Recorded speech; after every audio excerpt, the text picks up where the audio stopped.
એને ભાગરી ઋષિએ દૈત્ય બાઠ મારી અને પટાળમાં લઈ અને બ્રહ્માજીને કીધું કે બ્રહ્માજી આ સૃષ્ટિની કેમ કે રચના કરતા તો વેદ પણ લઈ ગયો એટલે બ્રહ્માજીને માર્યો. બ્રહ્માજી રડે છે ત્યારે ભગવાને પછી આકાશમાં નીકળી કે બ્રહ્માજી ચિંતા ન કર, હું તારા માટે અવતાર ધારણ કરીને આવું છું.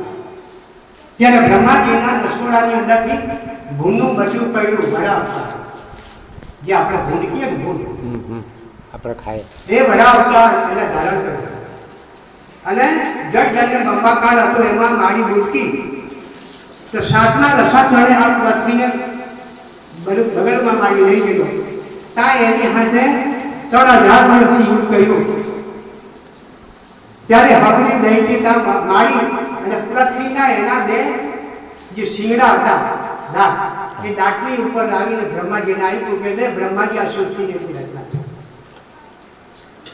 એકને હરણાકૃષ્ણ રૂપ નરસિંહ રૂપ પ્રકટ કરી હરણાકૃષ્ણ માર્યો, બીજાને માર્યો હબલીને કે વરાના રૂપે માર્યો. હવે ત્રીજો ભગવાનના જન્મ લેવાનું કારણ કે નારદજી હતો. એટલે નારદજીએ ભૂલ કેટલી કરી કે લગ્ન કરવા માટે તૈયાર છે. એટલે ભગવાન વિચાર કરે કે નારદજી તો બ્રહ્મચારી છે અને મારો ઉત્તમ ભગત અને તેને જે બ્રહ્મચારી છે હવે લગ્ન કરે તો પછી મારું શું રહે કે ભગવાનનો ભક્ત કે લગ્ન કરવા જાય નારદજી. નારદજી તો 3 લોકની અંદર વખણાયેલો. એના માટે ભગવાને લીલા કરી વિશ્વ મોહની બનાવી અને એ વિશ્વ મોહનીને ભગવાન પાછળ પોતે લઈને નીકળે છે. ત્યારે નારદજીને પસ્તાવો આપે છે અને એ બળવાય નારદજીને વાંદરનું રૂપ આપે ભગવાન. બોલ અમુક એ બોલો તો છે પણ છતાંય અમુક ભાગો છોડી દેવા પડે. એટલે એ નારદજીને વાંદરનું રૂપ આપીને વિશ્વ મોહનીના અંદર એને ફસાવ્યો. ત્યાં નારદજીએ ભગવાનને શ્રાપ આપ્યો કે તે સમુદ્ર મંથન કર્યું હતું, તેમાં દેવોને તે અમૃત પાયું, સારા રત્ન ભક્તોને આપ્યા અને રાક્ષસોને તે ઝેર પાયું. તું કેટલો બધો કપટી છે, તું કેટલો બધો ચલાકી છે, મને વાંદરાનું રૂપ આપીને લોકોની અંદર મારી હસી કરાવી અને આ વિશ્વ મોહની લઈને તું ચાલ્યો જ્યાં એમ કે ટેટાયુની અંદર કોઈ અંગડવા જાય તો ગયા માટે રંગે અને વાંદરનું રૂપ ના હશે તો તારી કોઈ દશા ના જોડે. જેવી રીતના મને અંગડવા જાય તો આ કષ્ટ આપ્યું એ કષ્ટ તને ટેટાયુમાં પડશે. આ નારદજીનો શ્રાપ ભગવાને લાગુ પડે. આ બીજું ઉદાહરણ. અને ત્રીજું ઉદાહરણ એમ છે કે પ્રતાપભાનુ અને મધુસૂદન એ 2 નામના ભાઈઓ હતા. એ 2 નામના ભાઈઓને ઘણા તાકાતવાન, શક્તિવાન અને તપસ્યા યુદ્ધ કરવા વાળા એટલે કેટલાક રાજાના રાજ પડાવી લીધા. ત્યારે પેલા રાજાઓ બધા નાહી જંગલમાં ઘૂસેલા. એક સમયે આ પ્રતાપભાનુ જંગલમાં જાય ઘોડા પર અને શિકાર રમવા માટે. ત્યારે પેલા જે રાજાઓ જંગલમાં જઈ રહ્યા તે રાજાઓ અનેક રૂપ પ્રકટ કરી અને આ રાજા ફસાવ્યા. ત્યારે એને રાજાને એવું કહે છે કે તું એક વાર અમર બની જા, અમર બની જાય તો તારું રાજ શોભે. ત્યારે એના માટે શું કરવાનું કે 100 બ્રાહ્મણને તમે જમાડો અને 100 બ્રાહ્મણોના આશીર્વાદ લીધા પછી તમે એમના આશીર્વાદથી અમર બની કેવું થાય. એટલે પ્રતાપભાનુને ભંડારો કરાવ્યો. ભંડારો કરાવીને પછી જમાડવા બી આ લોકો ચાલ્યા.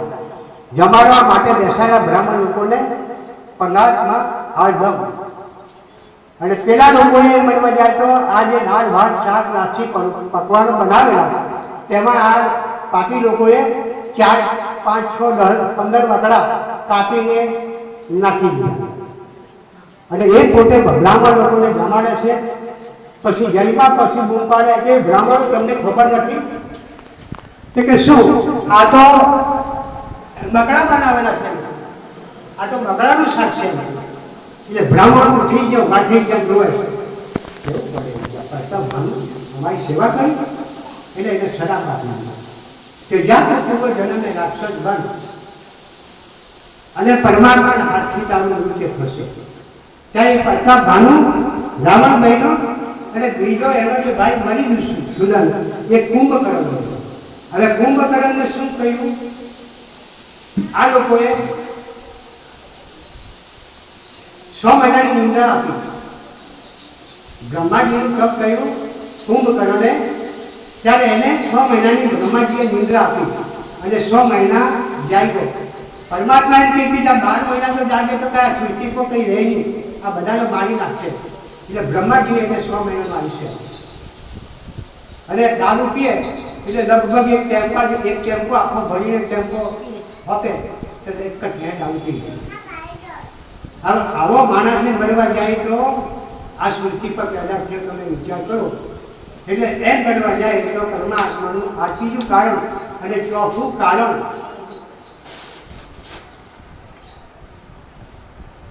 ચોથું કારણ ભગવાનનું જન્મ લેવાનું. એક અદિતિ હતી, મનુ અને સતયુગા. અદિતિએ 3000 વર્ષ તપ કર્યું.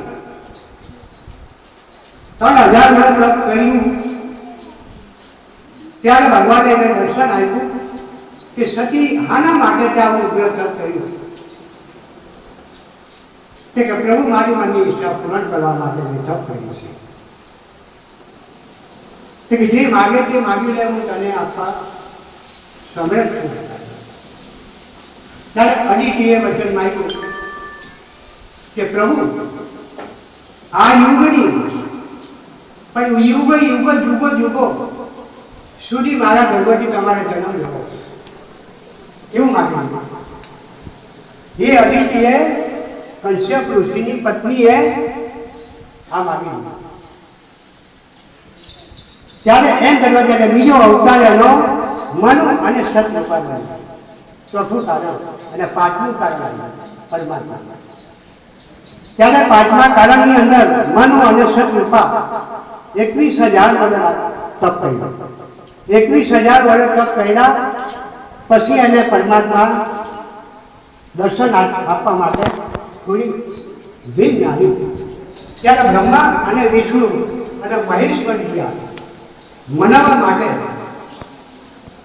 કે મનુ એ સતયુગા તમે શાના માટે કરશો? જે તમારી મનની ઈચ્છા હોય તે તમે માગી લે અને અત્યારે હું આપવા તૈયાર છું.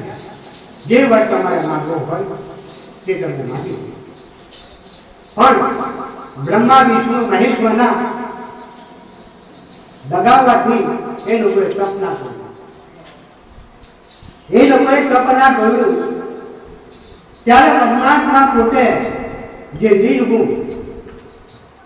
નિર્ગુણ કે જેની અંદર મતલબમાં કોઈ રૂપ નથી, કોઈ રંગ નથી, કોઈ રેખ નથી, નામ નથી, ઠામ નથી, શરીર નથી, વાળ નથી, કાન નથી, આંખ નથી, મોઢું નથી, દાંત નથી, શરીર નથી, વાળ નથી, શરીરની અંદર કોઈ પણ ભૂજા નથી. તે નિરંજન નિરાકાર પરમાત્માએ આ લોકોને દર્શન કરતા ખેલાવ્યું.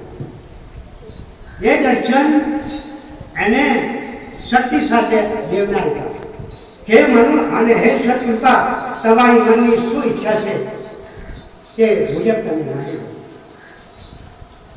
ત્યારે મનુ વિચાર કરે છે કે હવે મારે કયો તો પરમાત્મા સાક્ષાત્કાર થવાથી અને એના દર્શન થવાથી એને જ્ઞાન થયું.